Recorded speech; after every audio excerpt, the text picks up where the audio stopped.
तर आज मी कोणता ट्रेड घेतला आणि माझा सेटअप काय होता ते सांगणार आहे. जसं की आपण स्क्रीनवरती पाहू शकता, मी निफ्टी 50चा चार्ट या ठिकाणी 5 मिनिट टाइम फ्रेमवरती ओपन केलेला आहे. तर आज दिनांक आहे 18 जून 2026.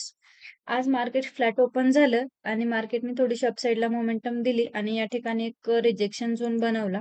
त्याला आपण रेजिस्टन्स देखील म्हणू शकतो. या ठिकाणी रेजिस्टन्स झोन बनवला आणि तिथून मार्केट डाउन साइडला फॉल करण्यास सुरुवात झाली. तर सुरुवातीला मार्केटने थोडासा फॉल दिला आणि नंतर त्या लेव्हलला टेस्ट करून परत फॉलला सुरुवात झाली. पण ज्यावेळी सुरुवातीचा जो फॉल होता, त्याला ब्रेक करून मार्केट खाली जायला निघालं, त्यावेळी आपण शॉर्ट पोझिशनला एंट्री घेतली. या ठिकाणी माझी एंट्री झाली. माझा जो स्टॉप लॉस होता थोडासा मोठा होता.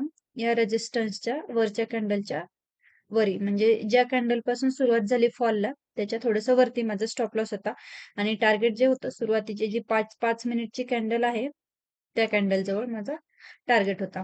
तर जसं की आपण स्क्रीनवरती पाहू शकता असा हा माझा आजचा ट्रेड झालेला आहे आणि या ठिकाणी आपण पाहू शकता माझं टार्गेट देखील या ठिकाणी हिट झालेलं आहे. Thank you.